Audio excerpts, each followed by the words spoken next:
Welcome to Shukla study point. आप सभी का स्वागत है आपके अपने YouTube channel Shukla study point में। मैं शिवम शुक्ला आप सभी दोस्तों का हार्दिक स्वागत करता हूं। दोस्तों, आज के वीडियो के अंतर्गत हम बात करेंगे संस्कृत साहित्य प्रथम प्रश्न पत्र बी द्वितीय वर्ष के न्यू सिलेबस के बारे में 2021 के।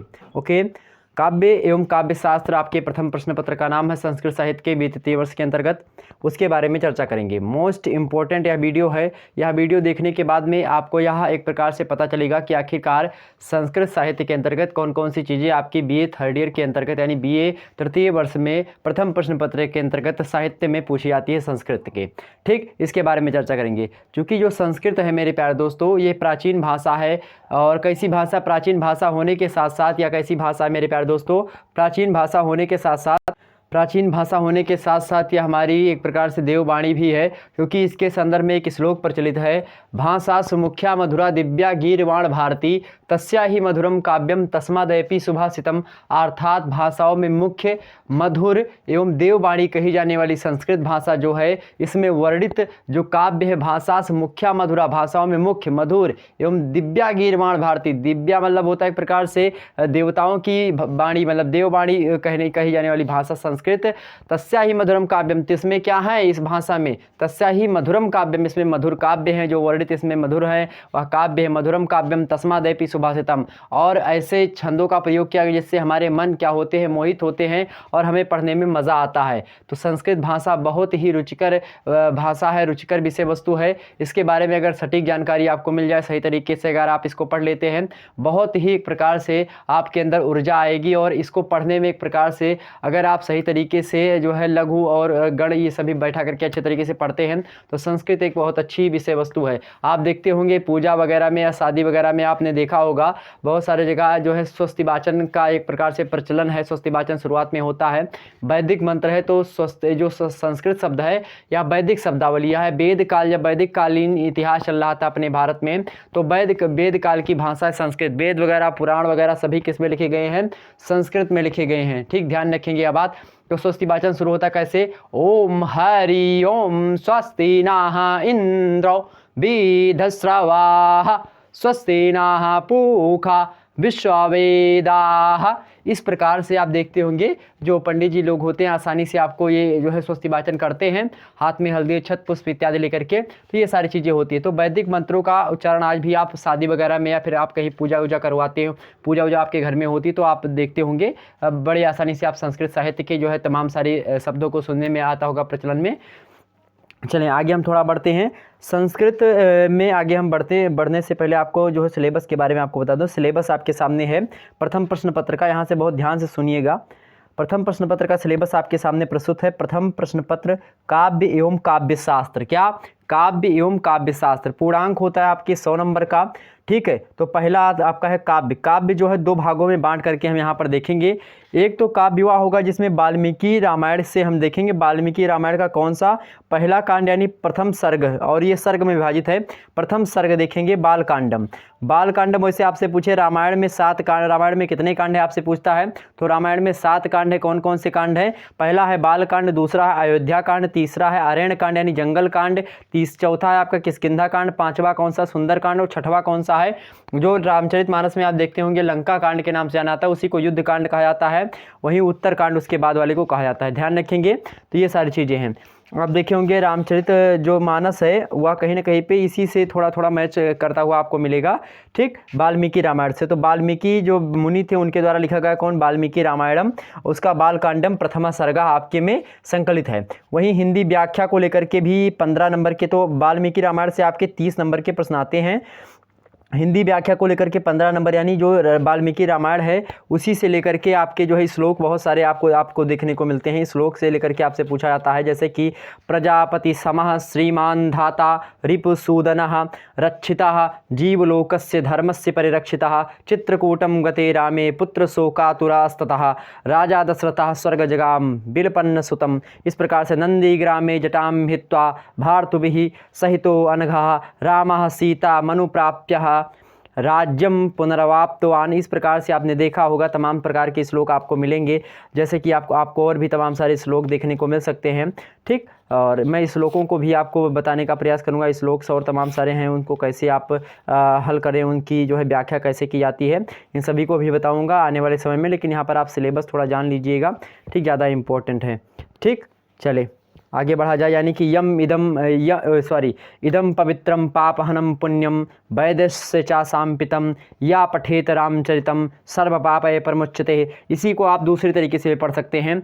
इदम पवित्रम पापहनम पुण्यम वैदस्य चा सांपितम या पठेत रामचरितम सर्व पापय प्रमुच्यते। इस प्रकार तमाम प्रकार की चीज़ें, संस्कृत पढ़ने के लिए कई शैलियों को हम अपना सकते हैं और बड़े आसानी से श्लोक को पढ़ सकते हैं। इस श्लोक क्या होते हैं, गे पद में लिखे होते हैं, ध्यान रखेंगे। इदम पवित्रम पापहनम पुण्यम वैदश्चा सांपितम या पठेत रामचरितम सर्व पापय प्रमुच्यते। ये ऐसा श्लोक है जो कि बहुत ही महत्वपूर्ण है। ओके, तो इस प्रकार से जो है श्लोक्स की व्याख्या आपको करने को आता, मतलब श्लोकों की व्याख्या आपको देखने को मिलता है। श्लोक्स वो संस्कृत और अंग्रेजी एक में मिल गई। श्लोक्स जो यस और यस लगा के आप बहुवचन बनाते थे, इसमें आप जो है मात्रा को लगा करके वो जैसे श्लोकों, तो ये होगा बहुवचन, यानी कई सारे श्लोक हैं। लेकिन यहाँ पर अगर श्लोक हमने बोल दिया, चले उसके लिए कोई बात नहीं। तो यहाँ पर बाल कांडम प्रथम सर्ग आपके पाठ्यक्रम में संकलित है, वाल्मीकि जी के रामायण का। उसको बड़े आसानी से आप पढ़ेंगे। मैं एक दिन आपको विस्तार से इस पर चर्चा करूँगा, टाइम मिलेगा तो जल्द ही आपके सामने। ठीक, और हिंदी व्याख्या यानी उन्हीं जो आपके पाठ्यक्रम में जो वाल्मीकि जी का ये संकलित है, उसी के जो है जो उनका जो है सारे श्लोक हैं उन्हीं के रामायण में वर्णित, उन्हीं श्लोकों की व्याख्या आपके से 15 नंबर की पूछी जाएगी।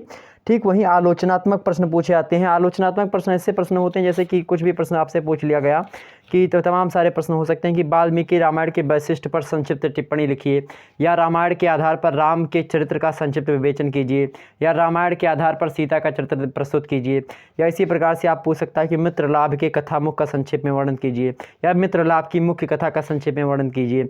या आपसे पूछ सकता है कि जो है चंद्रलोक जो है आपसे पूछ सकता है कि जो चंद्रलोक कार के अनुसार अगर बात करें तो जो है गुणा अलंकार जो होता है उसके कौन कौन से भेद होते हैं, इन सभी सारी चीज़ों को आपसे पूछ सकता है। तो यहाँ पर ये ऐसे प्रश्न होते हैं जो कि 15 नंबर से आपसे पूछाते हैं आलोचनात्मक प्रश्न। तो कुल मिलाकर के 30 और 15 30 यानी 60 नंबर जो होते हैं आपके खंड आ से पूछे जाते हैं। 15 30 30 20 50 और 50 30 15 30 60 60 20 90 और 50 ही आ गया आपका। एक मिनट, हाँ, यहाँ पर मैं आपको बता रहा था 30 नंबर ही जो वाल्मीकि रामायण से आपके पाठ्यक्रम में है वह 30 नंबर मेरे प्यारे दोस्तों। 15 नंबर हिंदी व्याख्या करनी होती है आपको इस श्लोकों की उनके, और जो आलोचनात्मक प्रश्न से पूछे जाते हैं आपके 15 नंबर, यानी 30 नंबर आपके वाल्मीकि रामायण से आप में पूछे जाएंगे। ठीक, 30 नंबर के 20 नंबर बाकी आपकी जो है खंडवा जो होता है इसी का काव्य में, खंडवा नारायण पंडिता, क्या नारायण पंडिता आपके पाठ्यक्रम में संकलित है।